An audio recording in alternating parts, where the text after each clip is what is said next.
Mrs. Whitford, I'm sorry, but I saw this and I haven't been able to sleep. The photographer's trembling voice came through the phone. On my computer screen, she zoomed in on a photo from my daughter's wedding, and instantly, my blood pressure seemed to drop into a void. In the frame, my daughter's newlywed husband was pressing a red-haired woman against a wall, his hand wrapped around her back, their lips touching as if they had never belonged to Jacqueline. The worst part, the photo was taken exactly 2 hours before the ceremony. I collapsed into my chair, my breathing scattered. But then a cold thought slipped in.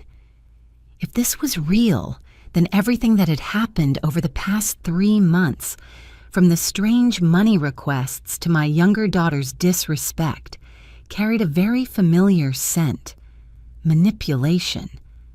And I realized this battle had only just begun. If you're still listening, tell me where you're watching from. Every comment you leave is another mark in this journey. And if this story has touched you, don't forget to hit like so it can reach even further.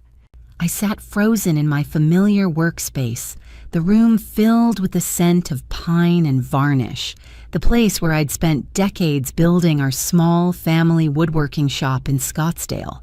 Yet Marcy Donalds's voice still echoed in my ears like a final alarm before disaster. I was 68, widowed for 8 years, believing my life, though lonely, was at least stable, until an unknown number called and pulled me into a storm I never imagined. "You need to come to my studio as soon as possible. Alone," Marcy said. "Please don't tell Jackie, not yet." That one sentence sent a chill straight down my spine. My eldest daughter, Jacqueline Whitford, or Jackie as people called her, had been married only 3 weeks. A grand wedding at a resort in Fountain Hills, where I'd spent almost $70,000 just to see my daughter happy, stepping into a new life with the man she believed was right, Daniel Foster, a polished, soft-spoken financial specialist who seemed so genuine even I told myself more than once, she found the right one. But I no longer trusted the things I told myself. Ever since Jackie's wedding, I'd noticed small but heavy changes. She visited less, but every visit came with money requests. The way she spoke, the way her eyes scanned my house as if evaluating assets, it all unsettled me, though I ignored it. Who wants to think poorly of their own child? And then, this morning, Marcy's call ripped the last veil away. I shut my laptop, trying to stand, but my legs felt like they no longer belonged to me. I braced against the table, feeling as if all the air had been pulled out of the room. I exhaled shakily, and from the living room, Lily's voice struck me like a slap. "Mom, where's your credit card? I need to put down a deposit to fix Brandon's car." I closed my eyes. Since Lily and her boyfriend, Brandon, had moved in temporarily, I thought I was helping her through a rough patch after losing her job. But temporarily had stretched into 4 years. Brandon lay around the house like he owned it, and Lily needed a few $100s from me every week for one reason or another. I stepped out of my workspace, already exhausted before speaking. "Lily, I'm busy. We'll talk later." "Later? You're always later. I already told you Brandon's car broke down, or do you want me to be embarrassed out there on the street?" She said, embarrassed? As if I were the reason she was ashamed, not the 35-year-old man refusing to get a job. I didn't answer. I walked straight to the kitchen for a glass of water, hiding the tremble in my hands. Then Marcy texted, "Mrs. Whitford, I'm really worried about you. Please come see me tomorrow morning. I'll explain everything clearly." I set the phone down, feeling my heartbeat in a hollow space inside my chest. I didn't know what scared me more, the truth hiding in that photograph or the idea of having to tell my daughter. That evening, after a dinner, Lily and Brandon didn't bother to clean up. The doorbell rang. Jackie stepped inside, perfect as always. Cream blazer, expensive handbag, golden hair curled neatly. "Hi, Mom." She kissed my cheek, then sat on the sofa. "Daniel and I want to buy a house, a place in North Scottsdale. 4 bedrooms, pool, great view. We just need you to help with $40,000 for the down payment." Just need you to help. She said it as if I were financially responsible for her marriage, as if the nearly $70,000 I had spent on the wedding wasn't a big deal, as if being widowed and running the woodworking shop alone for 8 years was invisible. I asked softly, "You need it that urgently?" Jackie looked at me as though my question was the unreasonable part. "Of course, Mom. The market's hot. Daniel and I have seen that house 3 times already. I'm telling you tonight because I know you'll help. You always do." I looked into her eyes and realized her smile didn't reach them. It was the smile of someone used to being given what they wanted, someone used to taking without offering anything in return. I nodded, neither agreeing nor refusing. She hugged me, a cold hug, then left. The headlights of her Mercedes swept across the living room window before disappearing, leaving the house in darkness. I stood still for a moment, then turned toward the kitchen. Dirty dishes, pizza boxes on the table, Brandon's shoes in the middle of the floor. I no longer felt like the homeowner, but like a resource for the selfish adults I had raised. I returned to my workspace, shut the door, and sighed deeply. The pine wall I had built myself last year felt like it was closing in on me. The darkness outside the window blended with the darkness inside me, and for the first time I wondered, how long has it been since I lived for myself? That night, I reopened Marcy's message, staring at the last line. "I believe you need to know." I was a strong woman, but my eyes stung so sharply I covered them with my hand. Not because I feared the truth in the photo, but because if this was real, my entire family had been built on a lie, a very expensive lie. I sat at the edge of my bed, my hands still shaking. I thought of my husband, Jonathan, and wondered what he would do. He always taught me to trust myself, even when trust in others became difficult. And in that moment, I knew Jonathan would never want me to close my eyes and let this slide. I lay down, but sleep wouldn't come. I heard Lily and Brandon laughing loudly in the living room, every burst of laughter stabbing through my thoughts each time I closed my eyes. I felt like I was living with strangers. By 3 a.m., I was still awake, staring at the ceiling, whispering into the darkness. If this is real, Eleanor, you need to prepare for the worst. And I knew. Tomorrow morning, I would meet Marcy Donalds. No matter how cruel the truth might be, I had no way back now. I had to face it. I had to know why the man my daughter married had embraced another woman just 2 hours before his vows. And more importantly, I had to know when my family had drifted so far from love and whether I had the strength to pull myself out of the wreckage. The next morning, I woke earlier than usual. The Scottsdale sky was barely light, a pale blue veil over the distant McDowell Mountains. I tried to sip coffee, but the familiar smell did nothing to soothe the dull ache behind my eyes. I inhaled deeply, slipped on an old cardigan, and walked to my car. The drive to Marcy's studio felt longer than usual, maybe because I saw everything through the fog of my own dread. Her studio sat in the quiet arts district, a red brick building with large glass windows. I stood at the door for a few seconds, gripping my purse strap before pushing it open. The bell chimed softly, and Marcy appeared immediately. Her face was pale, her eyes apologetic. "Mrs. Whitford, thank you for coming." she said in a hoarse whisper. I nodded, afraid my voice would crack if I spoke. She led me through the small gallery into the editing room where a large monitor waited. Wedding photos I once admired now weighed heavily on my chest. Marcy sat, her hands trembling slightly as she moved the mouse. I need to say this first. I didn't go looking for these. I was adjusting lighting to finalize the album, but when I saw them, she stopped, inhaled shakily. Seconds later, the photo I'd seen the night before appeared again, sharper now, undeniable.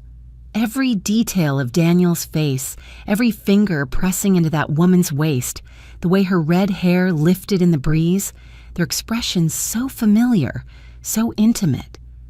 I swallowed hard. Could you zoom in again? She did, and when the image filled the screen, I saw the slim diamond wedding band on the woman's ring finger. A wedding ring. That realization forced me to sit. I don't know who she is, Marcy whispered. I checked the guest list. No one matches her. I steadied my voice. And the timestamp? She pulled up the metadata. Date, hour, GPS. Everything aligned perfectly with the venue. I didn't understand all the technical language, but the data was clear. Numbers don't lie. 2 hours before the ceremony, I repeated, the words like stones in my mouth. Marcy nodded. I looked at the screen, but my mind drifted far away. Outside the room, I heard the city waking up, but everything felt muffled under the pounding of my heart. I remembered Daniel's warm smile, the vows he spoke. All of it now felt like a carefully crafted performance. Why? I whispered without meaning to. Why marry my daughter if... I couldn't finish. Marcy placed a small USB drive on the table. Everything is here. The photos, the data, everything I found. I don't know what you'll do next, but I thought you should have it. I picked it up. It weighed almost nothing, yet felt heavy enough to break my spine. Why are you helping me? I murmured. She touched my arm lightly. Because if I were the mother of the bride, I would want to know the truth. I couldn't recall how I left the studio. I only remembered sitting in my car, gripping the steering wheel while sunlight pierced through the windshield, as if trying to expose the truth I wished I hadn't seen. I sat there for a long time until sweat dampened my palms. Driving home, Jackie's words from last night replayed in my head. You only need to help 40,000. You always take care of us. I had thought it was entitlement, but now, with the photos in my purse, the picture sharpened into something much darker. This wasn't just betrayal. This wasn't just fake love. This was a plan executed with precision. The lavish wedding paid by me. The demand for cash gifts only, Daniel's flawless behavior, Jackie's sudden change after the wedding. Piece by piece, the puzzle formed the image I dreaded. Money. Nothing else was the motive. I remember Jackie rising from the sofa the night before, tossing out, I told Daniel you'd agree. You always take care of us. Yes, I had taken care of them. I had raised them with every ounce of love I had. But somewhere along the way, they began seeing me as a resource, not a mother. A cold wave ran down my spine, not because of Daniel's infidelity, but because my own children had started tearing our family apart with their greed. When I reached home, I turned off the engine but stayed in the car. My house sat quietly under the Arizona sun, but I felt like I was staring at something rotten beneath its walls. Inside, Lily and Brandon were laughing as I walked in. Brandon's feet were propped on my table, and Lily was photographing a plate of food as though preparing for a magazine spread. Neither of them noticed my expression. Neither sensed that the truth in my purse could set this entire household on fire. I walked straight to my workspace and shut the door. I set the USB in the middle of my desk. Sunlight caught the metal surface, making it look like evidence in a crime investigation. I stared at it for a long moment, then leaned back. I'm not letting them take another dollar from me. I spoke aloud, surprised by the steadiness of my own voice. The sentence wasn't fueled by anger. It was shaped by pain, humiliation, and the realization that being used by the people I loved had hollowed me out for years. I didn't yet know exactly what to do next, but I knew I would never again let anyone, child or not, treat my life as their bank account. I closed my eyes, imagining the road ahead, consulting a lawyer, reviewing all my assets, preparing to confront Jackie, reclaiming my home from Lily and Brandon. But before all that, I needed one thing. I needed to be strong. No more soft Eleanor. No more mother who always yielded. No more woman who let people take advantage. When I opened my eyes, the sun had risen higher, washing my desk in light. I stood, walked to the door, and placed my hand on the cool metal knob. A new chapter of my life was waiting, one I had never planned, never wanted, but now had no choice but to write. And I would write it. For myself, for the truth. For the years of life I refused to give away to lies. I inhaled deeply and whispered to myself, "All right, Eleanor, time to move forward." I stood there for a long time, knowing that turning this doorknob meant my old life would crumble behind me, revealing truths I wasn't ready to face. But then I flipped on the light, stepped inside, and closed the door behind me. My familiar space, the pine scent, the shelves I built myself, the warm glow from my lamp, suddenly felt like a place I no longer belonged, as if I were a guest wandering through my own home. I set my purse down on the table and let myself fall into the chair, trying to breathe steadily to push away the tightness rising in my throat. But before I could gather myself, Brandon's voice boomed from outside, loud enough to shatter the fragile silence I was clinging to. "Eleanor, can you grab me a Coke?" His voice was low, commanding, like he was calling for a servant. I walked into the living room. Brandon was sprawled across the sofa, feet propped on the table, sneakers covered in dust. He didn't look at me, his eyes glued to the sports program on TV. His posture was no different from someone who owned the house. He acted as though he had long forgotten that he was merely my daughter's unemployed boyfriend, someone I had financially supported for 4 years. I kept my voice even. "Get it yourself, Brandon." He glanced at me, shrugged, and continued watching TV. Such a small gesture, yet it made me realize the last traces of respect had fallen away with time. Before I could return to my room, Lily called from upstairs, her voice sharp and irritated. "Mom, where's your credit card? I need to book a spa appointment." "This afternoon," I stopped. All day I had been trying to hide my pain, trying to stay calm, but Lily's demands for money pierced straight through the most vulnerable part of me. I didn't reply. I went back into my workspace and shut the door, this time harder. I sat down, opened a drawer, and pulled out the wedding folder I had kept since Jackie began planning. I once thought it was a cute keepsake. Flower quotes, the photography contract, venue fees. But today, they were no longer memories. They were evidence. I opened the expense sheet. The number appeared clearly, $68,000. All of it from me. Not partially, not shared, all. Back then, I told myself I was doing it for Jackie, hoping she'd have a perfect wedding. Now looking back, I wondered, had Jackie ever thought about lowering costs because of how hard I'd worked all these years? Or had she simply pushed everything to the highest tier to maximize my investment? I flipped to the page about wedding gifts. Jackie once told me, "Mom, everyone prefers cash now. It's so much more convenient. Physical gifts are just clutter." I had agreed without hesitation. But now, remembering that moment, a different layer of truth surfaced. Cash gifts mean easy to split, easy to hide, easy to turn into something else. My breath grew shallow as I recalled those thick envelopes left on the reception table, love offerings from my friends, colleagues, and family, perhaps becoming part of someone's plan. I wrote down the number.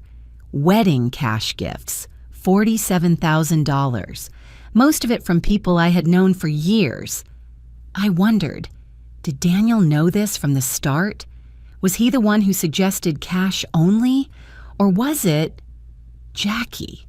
I didn't want to believe that. But the photos Marcy had shown me had ripped open a door of truth that I could no longer shut. I picked up a pen, my hand still trembling, and began writing every detail I remembered. The day Jackie insisted on cash gifts, the times Daniel praised me for being generous, how they talked about their financial future as if already calculated, the occasions Jackie dodged questions about their joint accounts. I didn't know why I was writing all of this, but something instinctive told me I needed to record every piece, as though, if I didn't, the fragments would vanish and I'd never be able to assemble the terrifying picture taking shape. The door creaked open. Lily walked in without knocking. "Mom, I called you and you didn't answer. What's wrong? Are you overthinking things again?" I looked up at her. Lily's expression was not concern. It was irritation that I hadn't answered her demands. She crossed her arms and sighed. "Mom, don't think too much. The older you get, the more paranoid you become. Life isn't that complicated." That sentence, simple, careless, and dismissive, cut deeper than anything else today.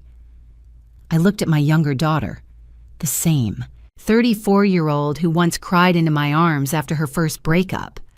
The same girl who sat behind me during that long summer road trip across Arizona. The same child I held when she felt life was unfair, now standing in front of me, seeing her mother as an obstacle. It felt like something gripped my heart tightly. Not anger, but a sadness so sharp I couldn't breathe. Lily rolled her eyes. "I'm going to the spa. Brandon's hungry. Can you make him something?" She closed the door before I could answer. I sat still, my hand resting on the open page. The lines I had written blurred as my eyes burned. It took me several minutes to realize I was crying, not because of Daniel, not because of Jackie, but because of Lily, because my own daughter saw me as an ATM and a shadow easy to manipulate. I wiped my face, inhaled, and felt something small but powerful shift inside me. Something long buried began to rise. Self-protection. I wrote another line in my notebook. My daughter sees me as a tool. Her boyfriend treats my home as his own. That single line, though written as a note, felt like the first time I had called the truth by its real name. I could not stay silent forever. I could not keep closing my eyes. I could not let the rest of my years be used for purposes I never agreed to. That night, for the first time in years, I locked my bedroom door. Lily knocked a few times, calling my name, but I didn't open it. I lay on my bed, staring at the ceiling, letting silence fill the room. I knew I had crossed an invisible boundary, the boundary between endurance and awakening. I whispered into the darkness, a quiet vow to myself. Enough. Eleanor won't stay silent anymore. And I knew everything would change from here. But I also knew it was what I needed to reclaim what was left of my peace. I thought I might sleep a little that night, after such a long day and discoveries that squeezed my heart until it hurt. But as I changed clothes and reached for the bedroom light switch, I heard Lily's voice coming from the living room. Her tone was bright and overly cheerful, completely different from the indifference she had shown me earlier. I froze, my hand still on the switch. A sharp instinct crawled up my spine. I needed to listen. I cracked the door open and stepped into the hallway. The house was quiet except for the warm light from the living room glowing onto the ceiling. Lily's voice echoed. She had put the call on speaker, as if the conversation needed no privacy, no consideration for anyone sharing the house. I stood on the stairs, hidden in the dark, heart pounding without knowing why. "Tell me again," Lily laughed, a sugary laugh with something sour underneath. "She's really gonna dump him? In 2 months?" Then Jackie's voice came through. Clear, cold, nothing like the girl who once held my hand running along Santa Monica Beach when she was 10. "Yeah, in 2 months it'll be done. Clean divorce, no. Drama. And we split the wedding gifts 60-40. I get the bigger share because Mom paid for the whole wedding." I gripped the wooden railing so hard that my fingertips went numb. My heart twisted, then dropped as if losing all warmth at once. Lily burst into laughter. Oh my God, she'd faint if she knew, but she won't. Mom's old, so easy to fool. The words old and easy to fool cut through me like a thin, cold blade. I stood frozen, my breath breaking in my chest.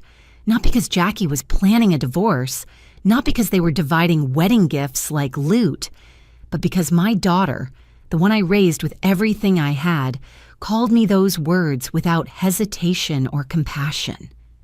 Jackie continued, her voice emotionless, like discussing a bargain item. "Once everything's done, I'll tell Mom I need to move out, start fresh after the heartbreak. She'll feel sorry for me and pay the down payment automatically.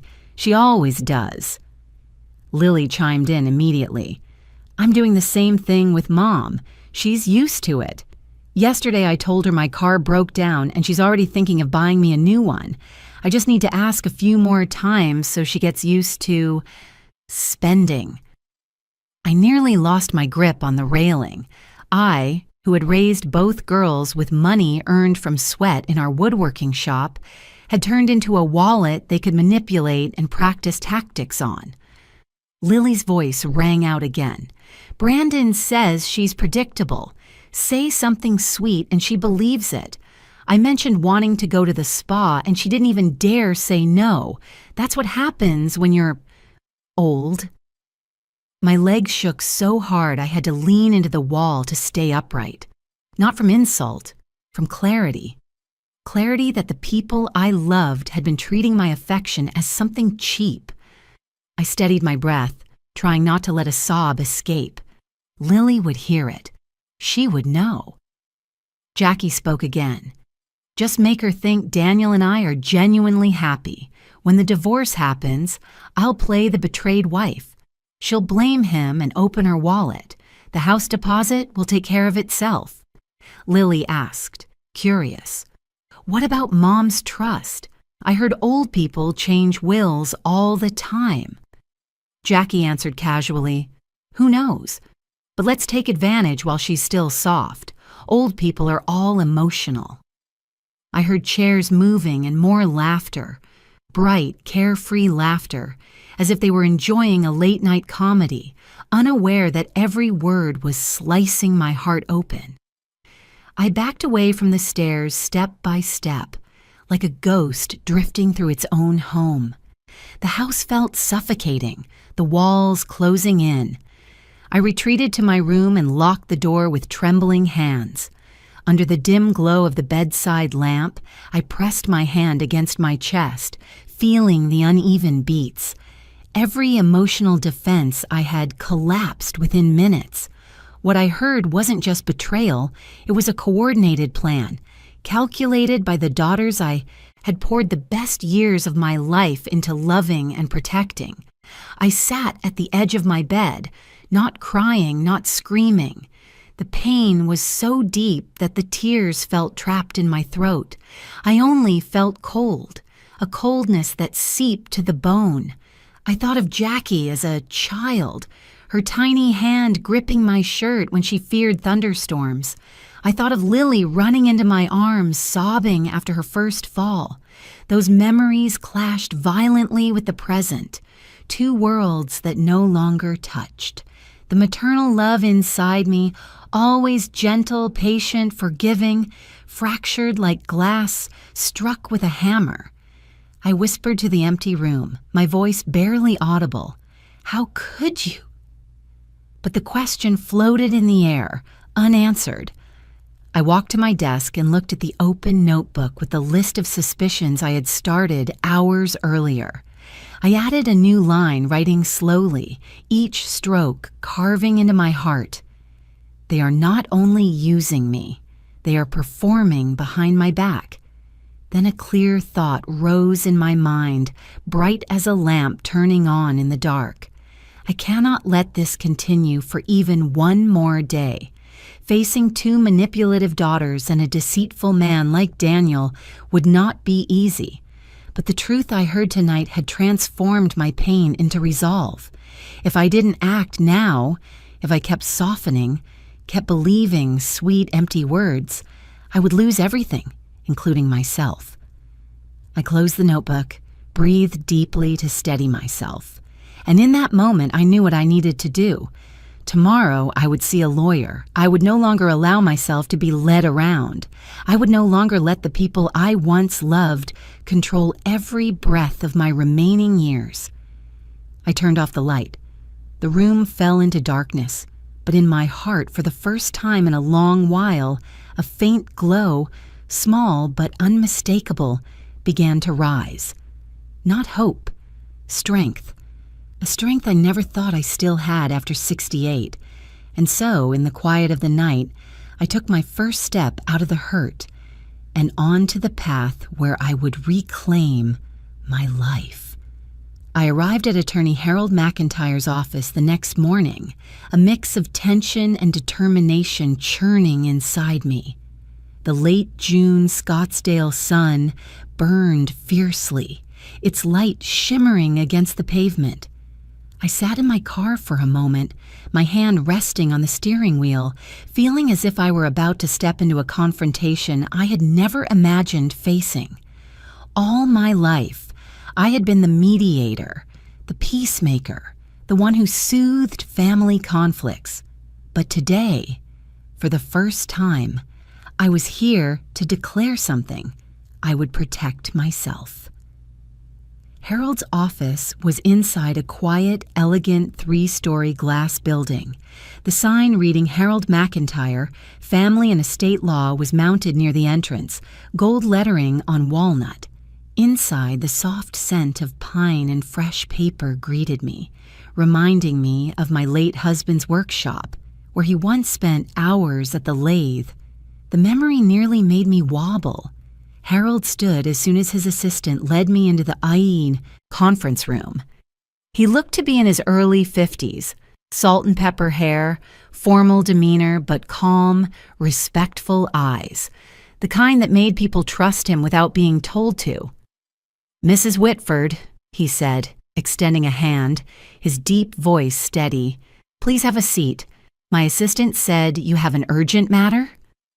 I took a deep breath, set my bag on the glass table, then pulled out the USB Marcy had given me, along with the notebook filled with numbers, dates, and the conversations I'd heard the night before.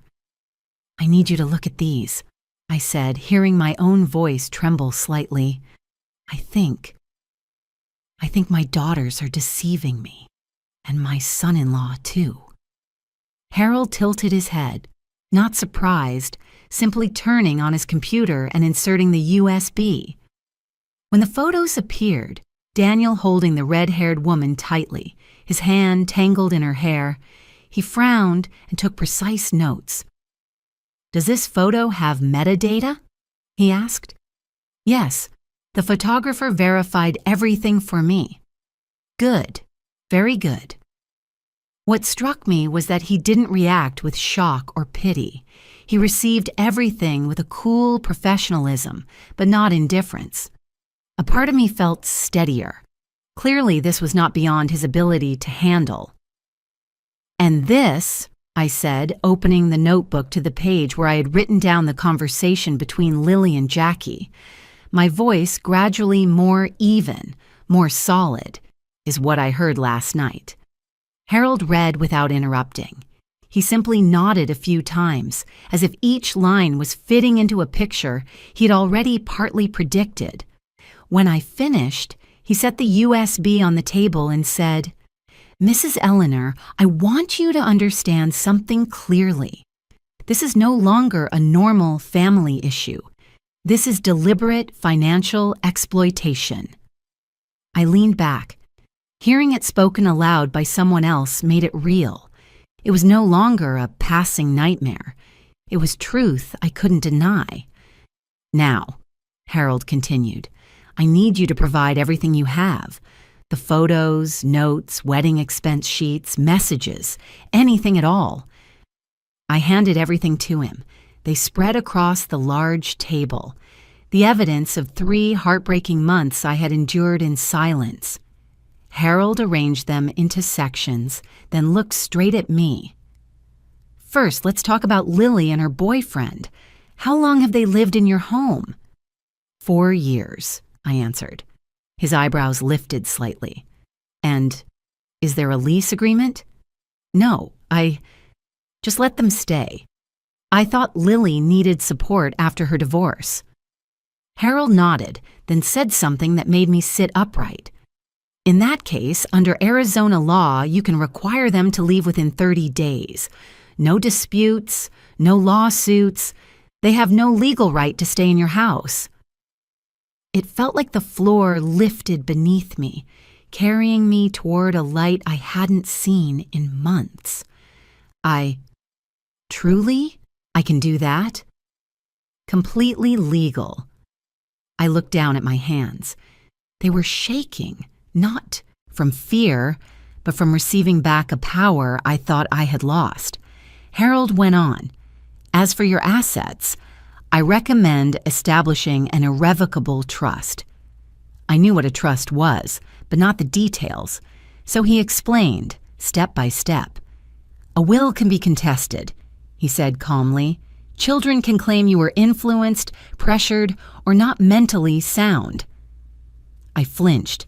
Jackie had once remarked that older people change their wills often. Clearly, they had considered that angle. "But a trust," he said, resting his hand on the documents, "cannot be reclaimed, cannot be altered by anyone else, and most importantly, cannot be contested. Once assets are placed into a trust, they are nearly fully protected.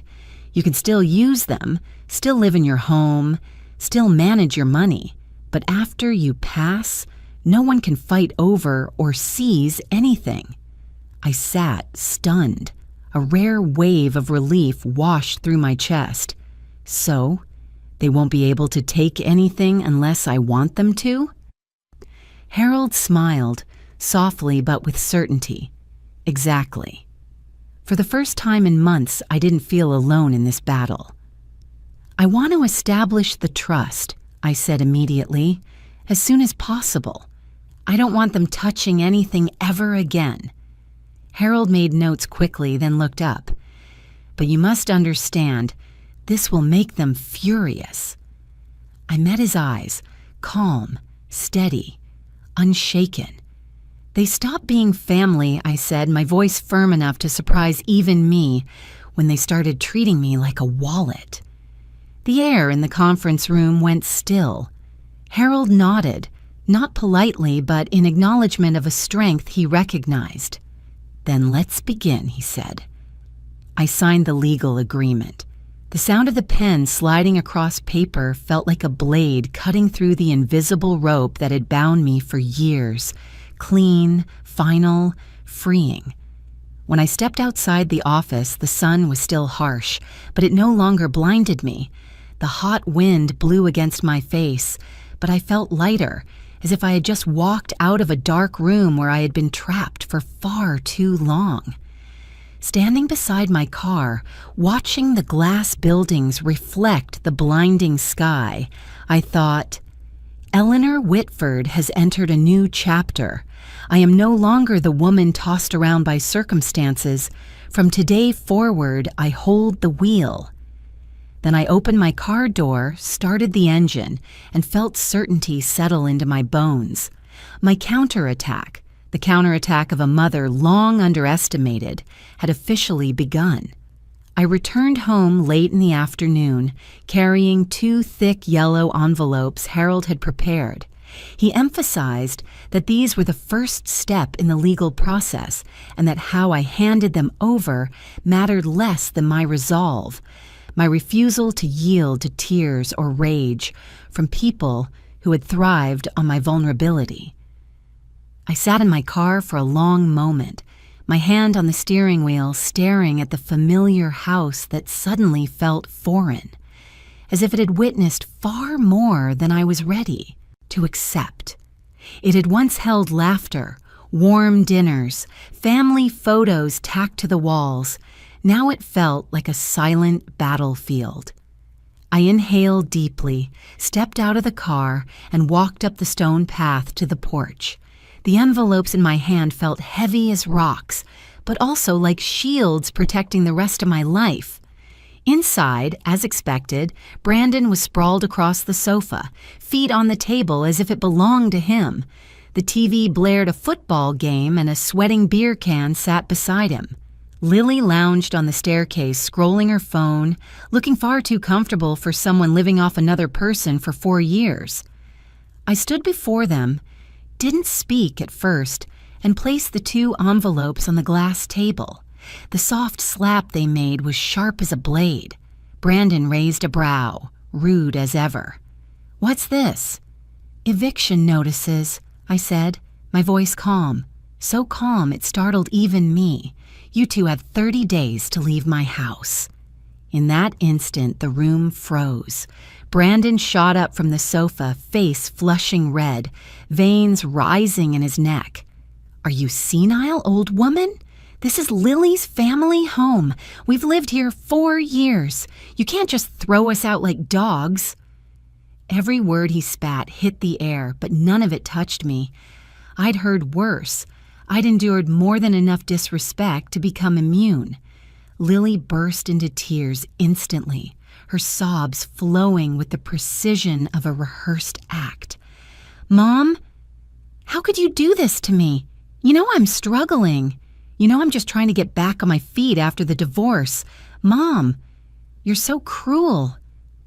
I looked at my daughter, the same one who had feverishly clung to me at 7 years old, the same girl with wide, innocent eyes who used to curl against me when the world felt unfair.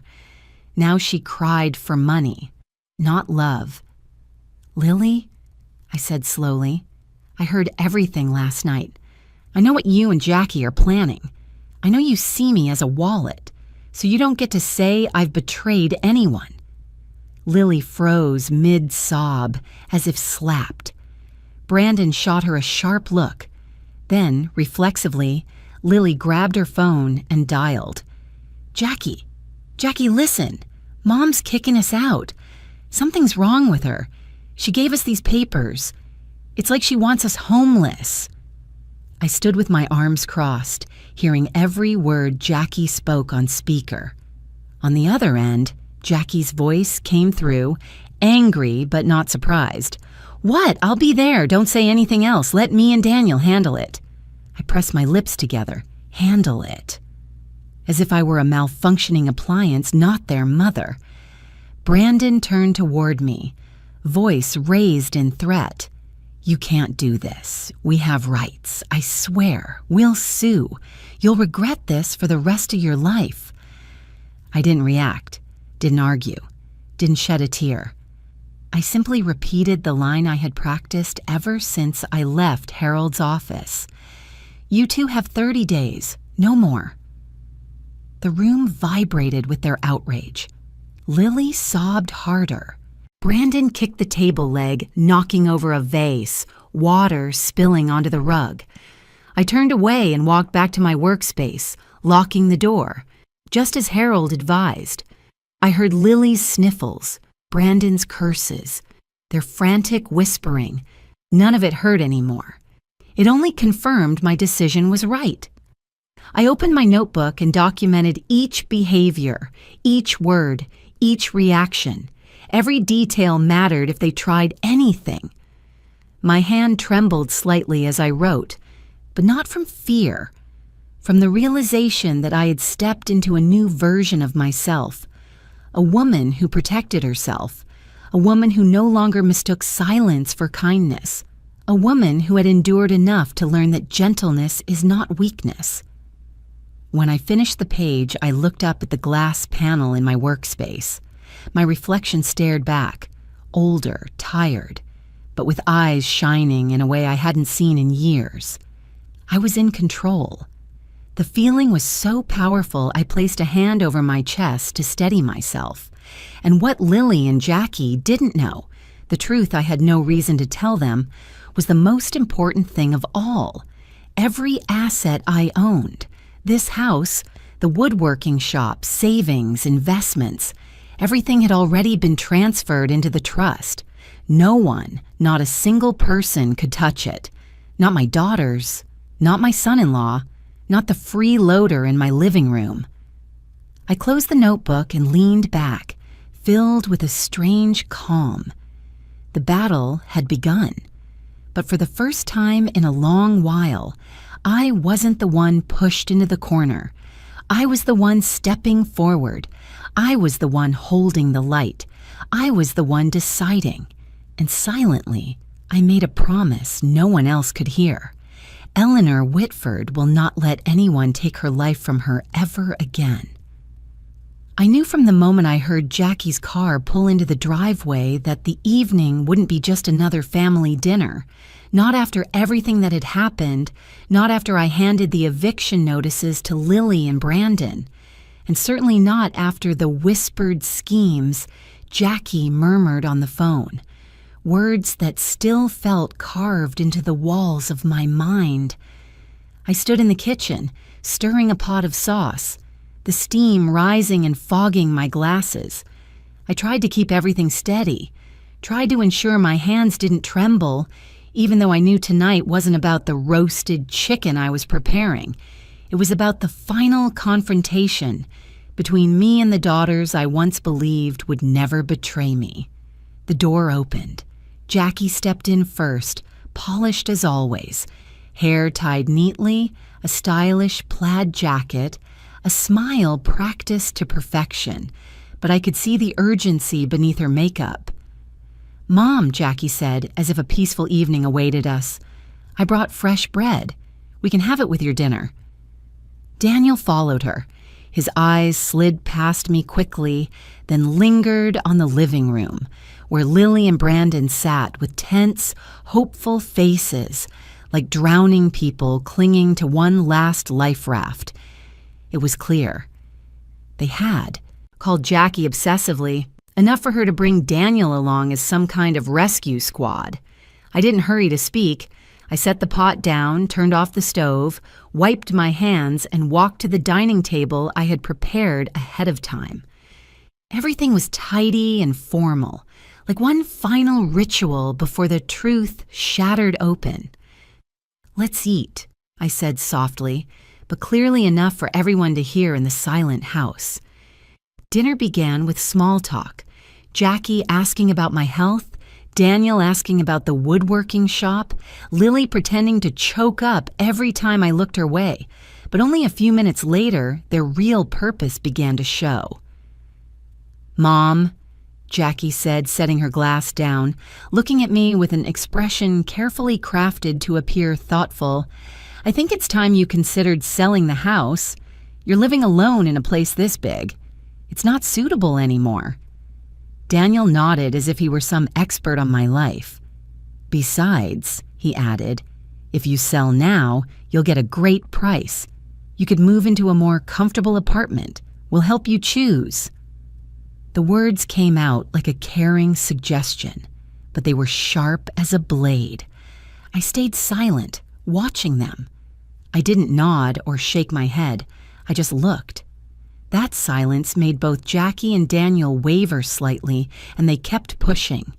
And if you sell, Jackie continued, her voice smooth as if she'd rehearsed it all afternoon, you could help us with the down payment on a new house, so our family can stay close. I almost laughed. Before I could respond, Daniel leaned toward me, adding smoothly, either way. Later on, all your assets will go to the kids anyway. Why hold on to so much and stress yourself out? Stress myself out? What did he just say? I heard Lily softly murmur agreement, and Brandon smirked like this was all obvious. And then all the hurt, the collapse, the months of quiet suffering aligned into one straight, steady line running through me. I set my fork down. All right, I said. If you all want to talk seriously, then I have something serious to show you. I stood, walked to my office, and returned with the USB Marcy had given me, the one weapon I knew would tear every mask off the faces sitting around my table. I placed the USB in front of Jackie. Open it. Jackie looked at me, confused. Then she plugged it into her laptop and opened the photo folder. The room died instantly.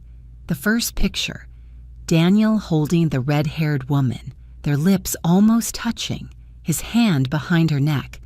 The second, another angle even clearer, undeniable. The third, the woman's hand wearing a wedding ring. Jackie froze. Her face turned to stone, her lips trembling before going rigid. Daniel went pale, blinking rapidly as if the images might disappear if he denied them long enough. Lily covered her mouth.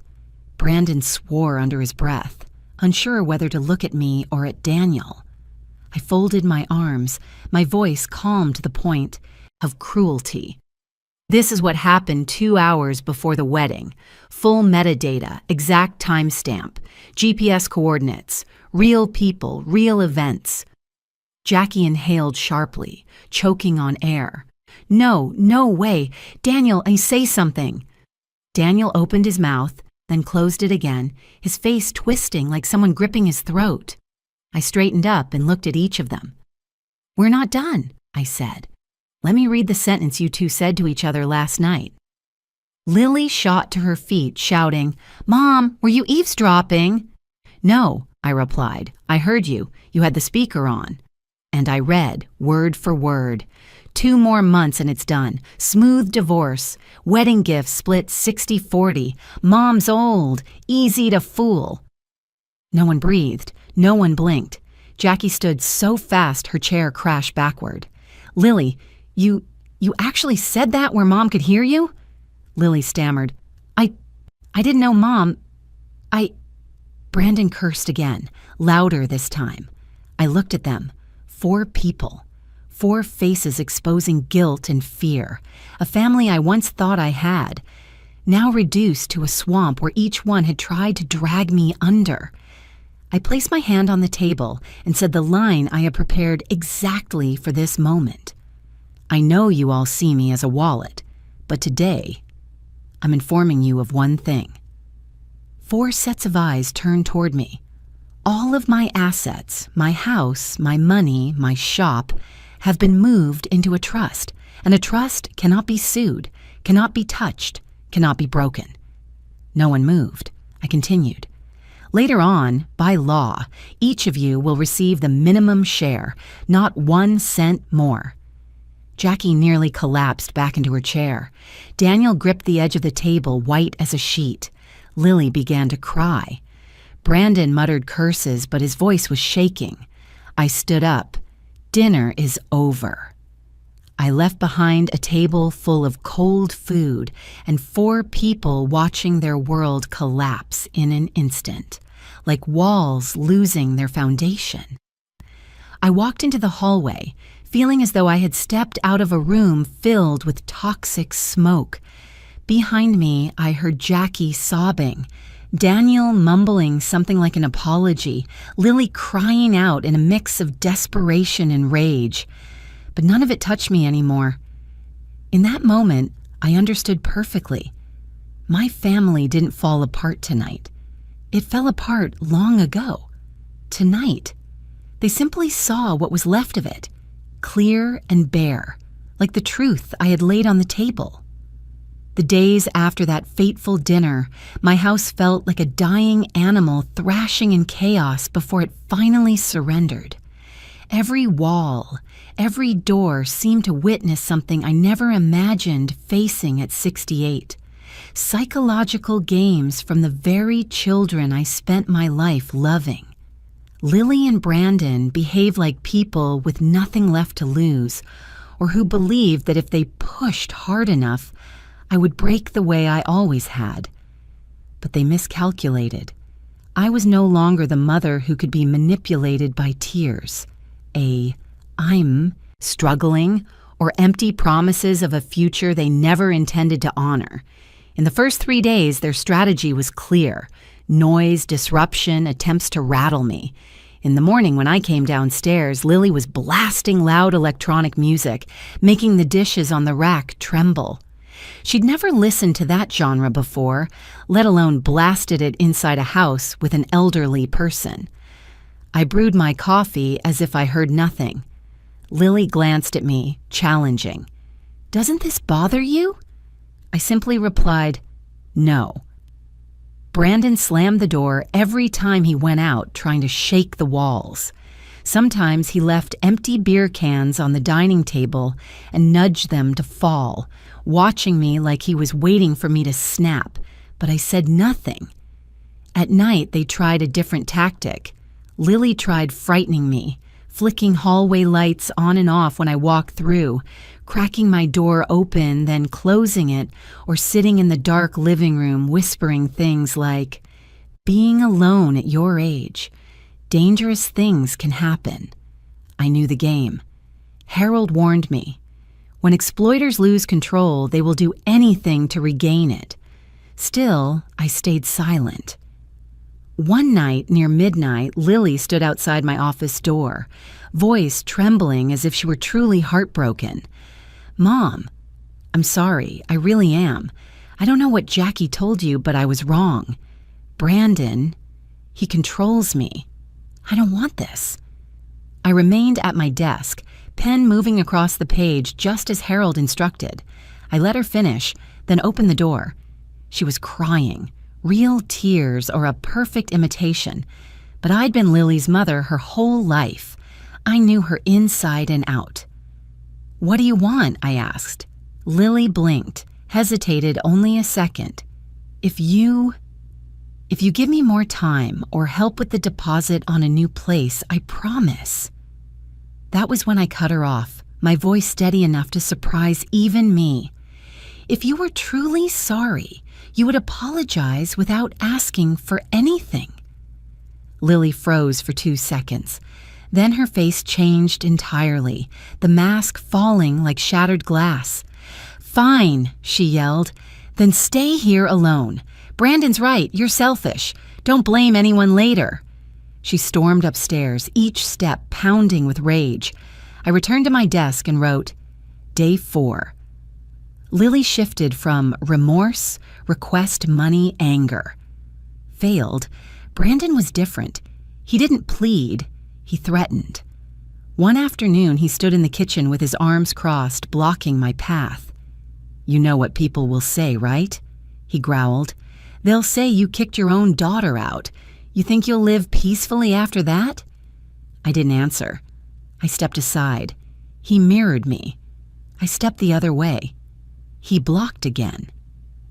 I met his eyes, my voice firm. "Whether I live peacefully or not is none of your concern." He clenched his jaw, but this time he backed away. Every detail I recorded. Harold said it was vital if they tried to flip the story, claim I was unstable or abusive. I never imagined my daughter and the man she dragged into my home would stoop so low, but that was before I learned the truth. The low point of their desperation came when Jackie sent a text first. "Mom, I'm bringing someone to help you. You're not well. You need an evaluation." Before I could reply, the doorbell rang. A woman in her 50s stood outside, wearing a psychologist's badge, with Jackie beside her.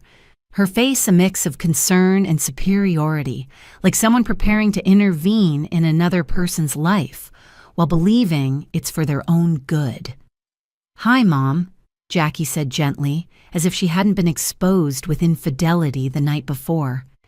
"This is Dr. Monroe. I think you're under a lot of stress and need—" I cut her off. "No." Dr. Monroe smiled professionally. "Mrs. Whitford, we only want to determine whether—" "I did not invite you into my home," I said, staring directly at her. "Please leave." Jackie flushed. "You're not acting rational.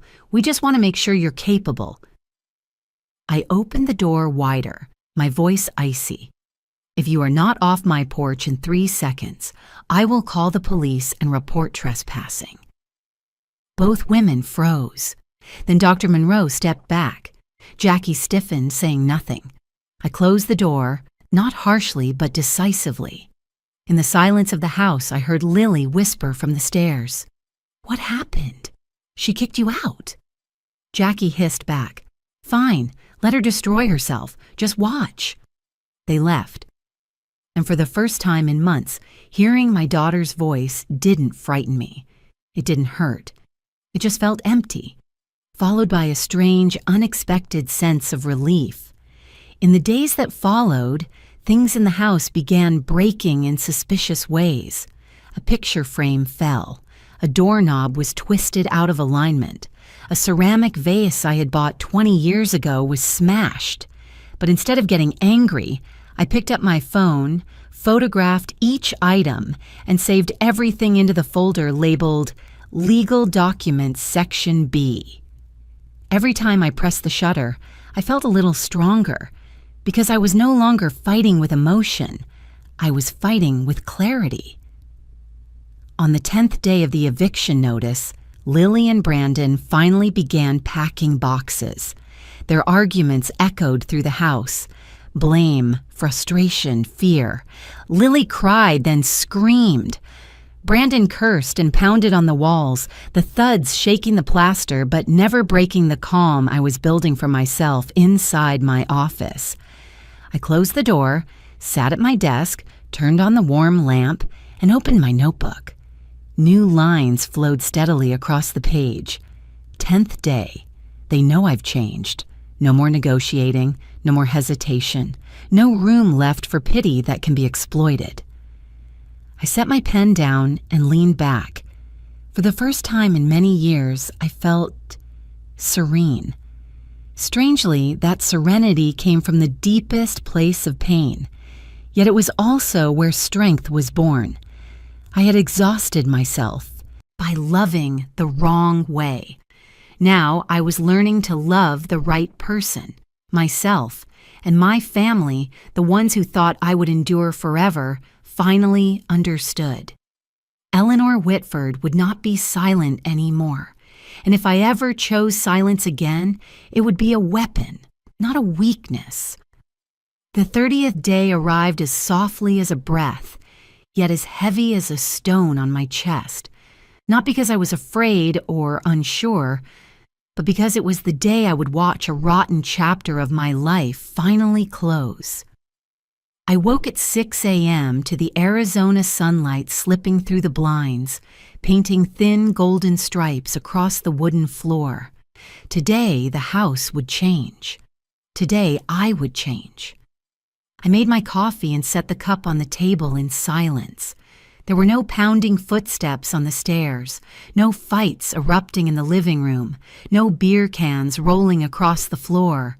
It felt like the quiet before a storm, except I no longer feared storms. At exactly 8 a.m., the doorbell rang.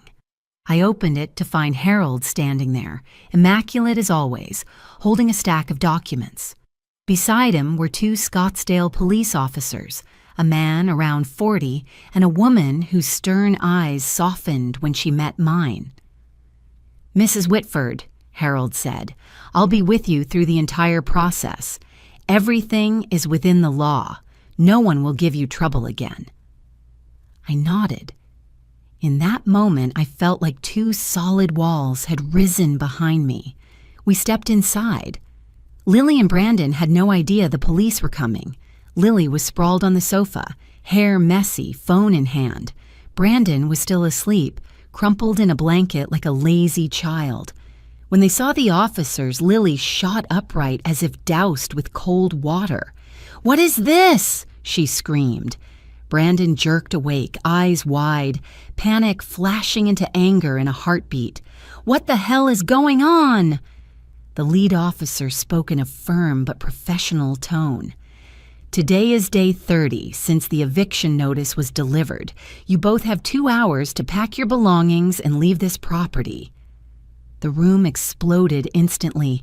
Lily shrieked, "No, no, no! Mom, you can't do this to me! This is my home! I've lived here for 4 years!" The officer repeated calmly, "There is no rental agreement. This is the homeowner's legal right," and Mrs. Whitford followed every required step. Brandon lunged toward me, pointing a finger in my face. "You're insane! You'll regret this! You think this is right?" Harold stepped forward like a quiet shield. "If you continue threatening her, we are authorized to restrain you." Brandon backed up, still cursing, kicking the wall hard enough to knock plaster loose. Lily collapsed on the couch, sobbing, "Mom, please, I'm not ready. I have nowhere to go." I stood there looking at my daughter, the same child who once held my hand when she feared the dark, the same child who slept on my chest as a baby. But I didn't see that little girl anymore. I saw a woman who had learned to survive through manipulation, draining the mother who gave her everything. "Why are you doing this?" Lily wailed. "Why are you throwing your daughter out?" I inhaled slowly. My heart didn't hurt the way it used to.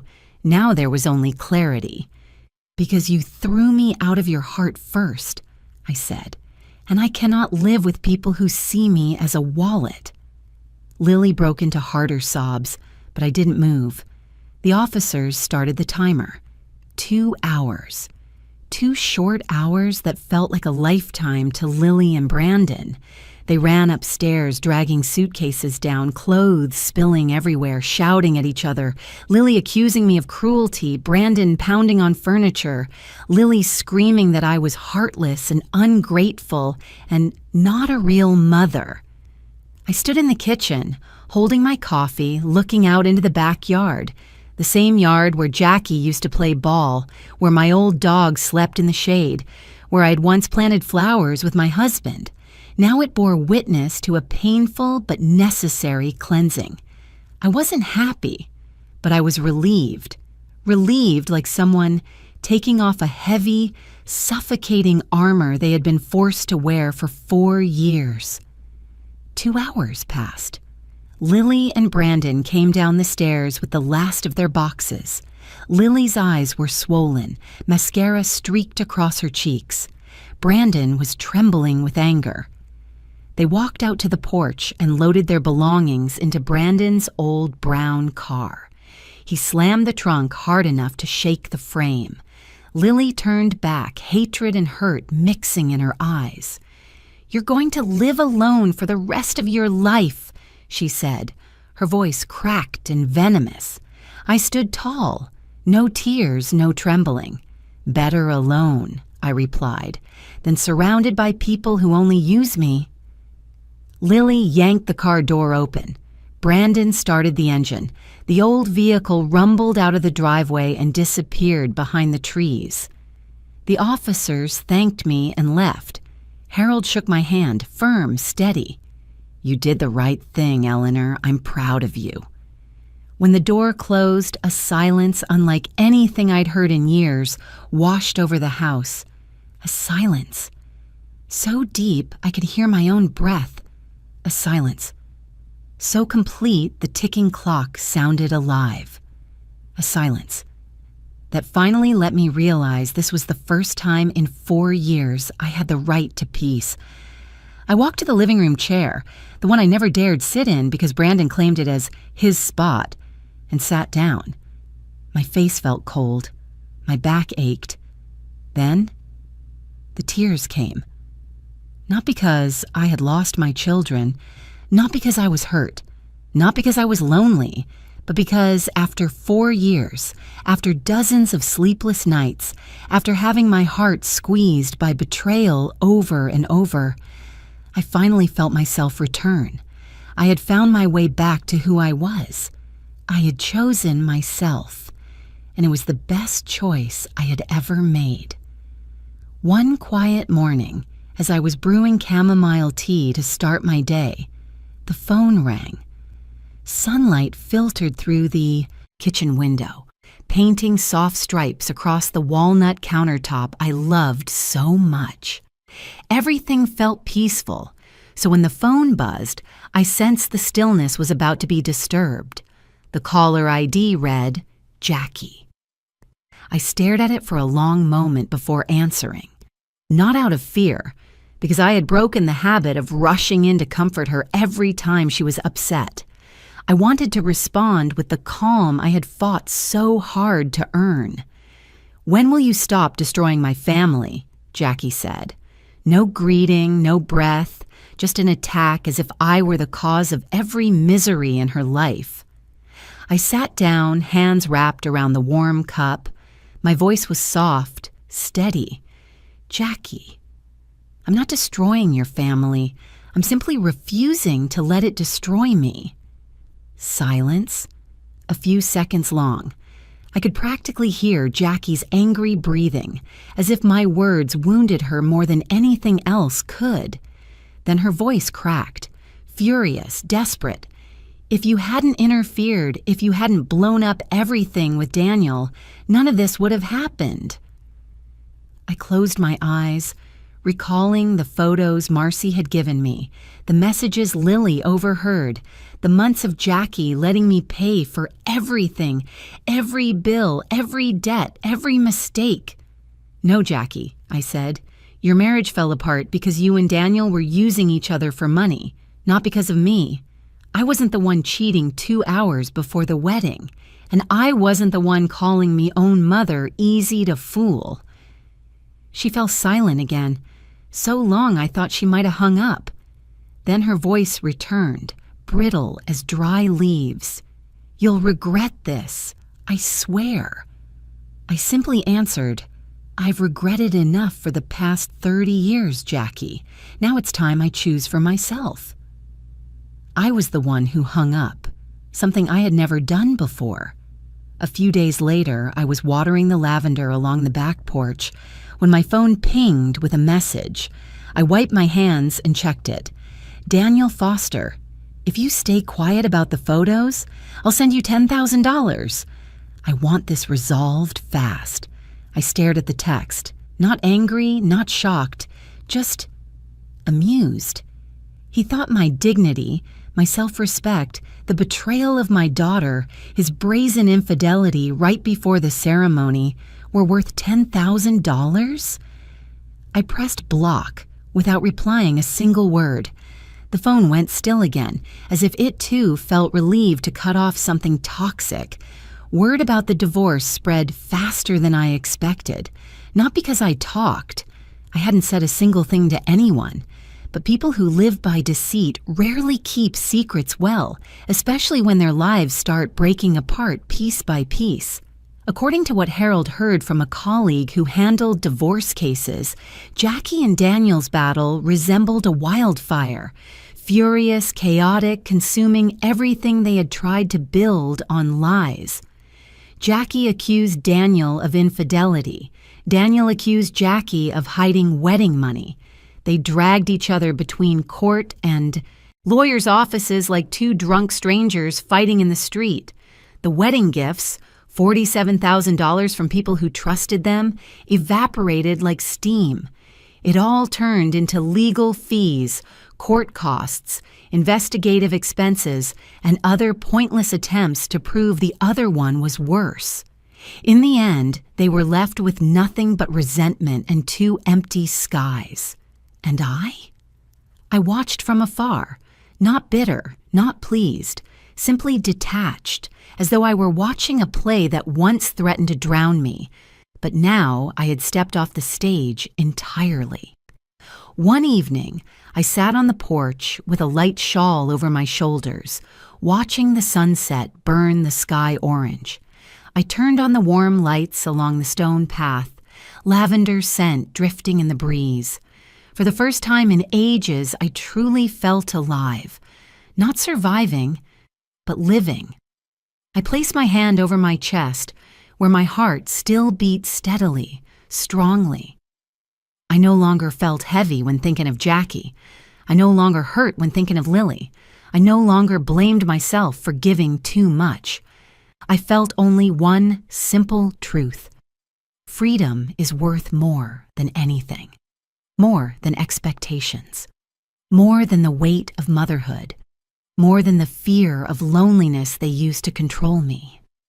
Freedom is knowing I don't owe my life to anyone. Freedom is standing up and walking out of the dark without waiting for someone to pull me.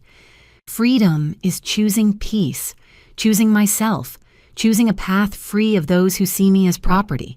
And as the sky turned purple, I smiled. A real smile, one that made my eyes sting just a little. I had lost much, but I had found the most precious thing again, myself. Eleanor Whitford, a woman who finally understood that sacrifice is not destiny. It is a choice, and starting today, I choose freedom. 3 weeks passed after Lily and Brandon left the house, and what surprised me most wasn't their absence, but the absence of the noise they carried with them. The house was so spacious I could hear the wind slipping through the door frame, the wood expanding and contracting with the change in temperature, and even the echo of my own footsteps across the clean wooden floor. For 4 years, I hadn't realized how beautiful those sounds were, gentle, honest, and untouched by resentment, demands, or disrespect. I lived alone, and for the first time in my life, alone didn't mean lonely. The first morning after they left, I woke at 7 a.m., went down to the kitchen, and stood there for quite a while. The coffee machine Brandon had dropped countless times stood intact on the counter, gleaming under the sunlight. I placed a coffee pot in, pressed the button, and listened to the steady hum of the machine, without fearing someone would yank the plug or shout about needing the stove, or complain about anything except maybe that the coffee would brew, a little stronger than I liked. That small piece made me laugh, a real laugh, soft as smoke, one that felt like it had been asleep inside me for years. On the 3rd day, I took out the paintbrush set my husband had given me in 1985, a gift I had never truly used. Back then, life was too busy. Then came the children, then the store, then his illness. And I pushed my own interests aside as if they were luxuries I didn't deserve. I sat at the dining table, spread out the paper, set the palette. Sunlight passed through the window and shimmered across the watercolors like pieces of glass. For the first time in 4 decades, I dipped a brush into blue and touched it to paper. The first stroke trembled, the second steadied, the third, my mind finally let go. I painted the backyard, the lemon tree my husband planted when Jackie was born, the wooden chair where I used to read to Lily. Everything appeared imperfect, proportionally wrong, yet painfully true. When I finished, I didn't cry. I simply placed my hand over my heart and felt a gentle easing ripple outward like circles on water. I had returned to myself, the woman I was before I drowned under duty and endless sacrifice. A week later, I joined a woodworking repair class for older adults at the community center. I had always thought I only knew how to run a store, that working with tools was men's work. But standing before a piece of wood, holding a chisel, hearing fibers split under my hands, it made me feel stronger than I ever had. In the class was Margaret, 82, a cheerful widow who loved telling stories about her late husband. Philip, a veteran with slightly trembling hands but unwavering patience. And Laura, 50, newly divorced and learning how to begin again. I sat among them holding a light mallet and realized I wasn't lost. I wasn't left behind. I belonged here. None of them knew my story, and I didn't need to tell it. We shared through laughter, through borrowing sandpaper, through lifting each other up when a piece of wood broke the wrong way. That evening, I returned home with the scent of fresh lumber on my hands and a heart full of energy. In the second week, I decided to renovate the kitchen, a task I should have done long ago but kept postponing out of fear of inconveniencing the freeloaders living under my roof. I bought new wall cabinets, a power screwdriver, a measuring tape, and a roll of vinyl covering. The store clerk was shocked I intended to do it myself. It took me 2 days to remove the old cabinets, sand the surfaces, measure carefully, and install each unit. At times, I was so tired I had to sit on the floor, but the feeling of rebuilding my own home kept lifting me back to my feet. When I mounted the final cabinet, I leaned against the counter, sweat sliding down my temple, and thought, "Eleanor, you were never old. You were just held down by people who dragged you under." In that moment, I felt young again, not in age, but in spirit. That weekend, Harold emailed, "Your trust is complete. Your assets are fully protected. No one can alter or dispute anything." I read those lines 3 times. Each time felt like placing another solid stone beneath the foundation of my new life. I no longer had to fear Jackie suing.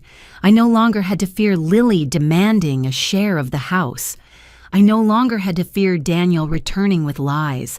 I no longer had to fear losing everything I had spent my life building. I sat quietly, then burst into a long, clear laugh, the kind I couldn't remember producing in years. That afternoon, while I was sorting my paintbrushes, the phone rang. Marcy Donalds, the photographer who helped me see the truth. I answered. Her voice was warm, slightly hesitant. "Eleanor, I've been thinking about you these past weeks, wondering if you're all right. You said you'd check in. I just wanted to make sure you're okay." I looked at the half-finished painting on my table, blue sky strokes and soft lavender. I smiled. "I'm all right, Marcy. Actually, I'm better than ever." She exhaled in relief. "I'm so glad to hear that." I picked up my car keys. "Marcy," I said, my voice carrying a sincerity even I could recognize as new, "I owe you a thank you. You helped me escape a life that was going in the wrong direction. Are you free for coffee? My treat." On the other end, she laughed, simple and warm as late afternoon sunlight. "I'd love that." I hung up. I looked around my house, for the first time completely mine. I looked at my life, for the first time completely my own. I grabbed my purse, stepped outside, and took a deep, full breath. Freedom isn't just the absence of chains. Freedom is when your heart feels light enough to lift. And I, Eleanor Whitford, was beginning to lift. I stood before the mirror in my bedroom, adjusting the thin scarf around my shoulders, and for the first time in years, I saw no fear or exhaustion in my eyes. Instead, I saw clarity, ease, and something I thought I had lost: respect for myself. 3 months earlier, I had been a mother used, cornered, treated like a walking wallet. I endured, bent myself in half, convinced that was what a mother must do, that love meant unconditional sacrifice. But betrayal and cruelty from the very people I raised taught me a lesson I should have learned long ago. Love does not include allowing others to destroy you. Sacrifice is not a mother's destiny. Boundaries are part of love, not the opposite of it. When I drew my first boundary, I thought I would collapse. Instead, it held me up. I went from a woman trembling when her daughter mocked her, old and easy to fool, to the woman who stood tall at her doorway and said clearly, "You have 30 days to leave." I went from someone heartbroken by her son-in-law cheating on the wedding day to someone who placed a USB on the table and revealed the truth without a hint of hesitation. I went from someone who believed life after 60 was nothing but waiting to someone rewriting her life at 68 with new colors, new joy, and new self-respect. Looking back, I realized something important. I was never alone. There was Marcy, the woman who stayed up late to send me the photos that changed my life. There was Harold, the calm, persistent attorney who handed me the legal shield that protected my future. There were neighbors who left bread on my porch or asked if I needed help fixing a faucet. There were strangers who smiled when they saw me carrying a basket of flowers, as if they sensed the lighter steps beneath my feet. I once thought I was left with an empty house, but really, I had a small world full of quiet kindness, one I had been too drained to notice before. I slipped my purse over my shoulder. Inside were only my wallet, my phone, and the small notebook where I recorded my healing. I locked the door, stepped onto the porch, and when I opened the garage, the Scottsdale sunlight poured in, bright and pure. After many years, I was about to walk into my first coffee outing, not a tense family meeting, not a stressful appointment with a lawyer, but a simple, sincere invitation. A meeting to say thank you, a meeting to open the door to a new chapter. I looked up at the sky, wide and blue. White clouds drifted gently like clean pages, and the breeze carried the scent of desert dust and the lavender blooming at my doorstep. I smiled, a real smile rising from the deepest part of me. I whispered, "The rest of my life is mine, and no one else's." And I believed it with everything inside me. After more than 40 years of being a mother, a wife, a woman carrying the world for everyone else, I had forgotten something simple. I also deserved a life of my own. Today, at 68, I stepped into the sunlight with weightless feet, as if I had just been freed after years imprisoned by expectations and unspoken obligations. The Scottsdale sky was so blue it felt like I was staring at an unwritten map, not one to follow, but one I would draw myself. I closed the garage door, held the car keys, but paused for a few seconds just to breathe, not to gather courage, but to savor the rare feeling of full autonomy. A new chapter begins not with thunder or shouting or the crash of broken things, but with the soft sound of my own footsteps on the concrete, leading me to the place I should have reached long ago. I opened the car door. I stepped in. I smiled. A new life, unburdened, unblamed, free from the shadows of exploitation, was unfolding right before me, and I knew I was ready. Thank you for staying with me all the way to these final lines of my journey. If you're listening to my story, perhaps somewhere in your own life you've had a crossroads too, a moment when you had to stand up and protect yourself even while your heart was still bleeding. At any age, we all deserve peace, respect, and a life that belongs to us. I would love to know, where are you watching this from?